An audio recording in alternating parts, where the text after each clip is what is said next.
ناظرین، ملکہ نور جہاں کو نہ صرف برصغیر بلکہ دنیا کی تاریخ میں ایک منفرد اور مستقل نام اور شہرت حاصل ہے، ایک افسانوی کردار جیسی۔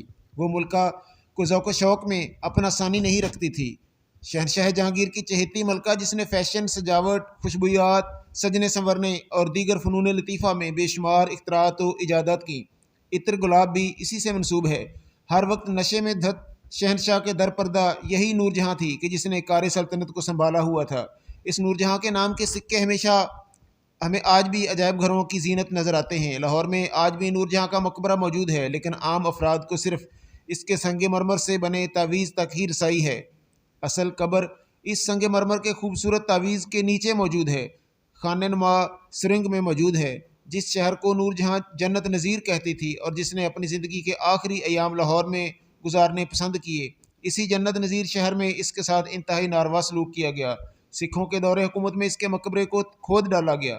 اگر آپ کو اس سنگ مرمر کے بنے تعویذ کے نیچے سرنگ میں جانے کا موقع ملے تو آپ دیکھیں گے کہ نیچے تاریک کمرے میں چھت سے دو آہنی حلقے لٹکے ہوئے ہیں، جن کے نیچے سپاٹ کچی مستطیل نما دو قبروں کے محض نشانات باقی ہیں، جن کو زنجیروں کے احاطے سے وضع کیا گیا ہے۔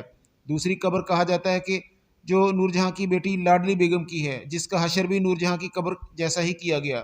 بدبخت راجہ رنجیت سنگھ کا مسلمانوں اور مغلوں سے نفرت کا یہ عالم تھا کہ اس نے نور جہاں کی شہرت سے مرعوب ہو کر جلن اور حسد میں آ کر نور جہاں کی قبر کھدوا کر اس کے تابوت میں موجود ڈھانچے کو باہر نکلوا کر اس کا معائنہ کیا۔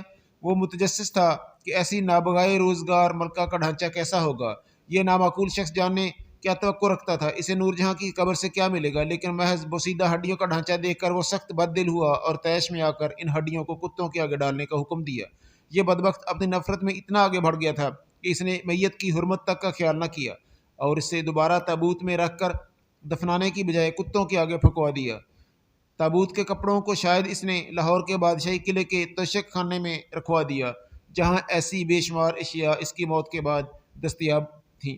بعد میں حکیم اجمل خان کی کوششوں سے مزار کا کتبہ تو دستیاب ہو گیا تھا، جسے سن 1912 میں حکیم صاحب نے مقبرہ دوبارہ تعمیر کروا کر نصب کروایا تھا، لیکن ہڈیاں بھلا کسے دستیاب ہوتی ہیں۔ سو اب بس نور جہاں کی قبر کا ایک نشان ہی باقی ہے جو یاد رفتگاں پر ماتم کرتا نظر آتا ہے۔ عدل جہانگیری کے لیے مشہور ہندوستان کا مغل بادشاہ جہانگیر 1627 میں کشمیر سے واپسی پر راجوڑی کے مقام پر وفات پا گیا۔ اس کی بیوی ملکہ نور جہاں نے شاہی حکیم کو حکم دیا کہ شہنشاہ کو میں لاہور میں دفنایا کروں گی۔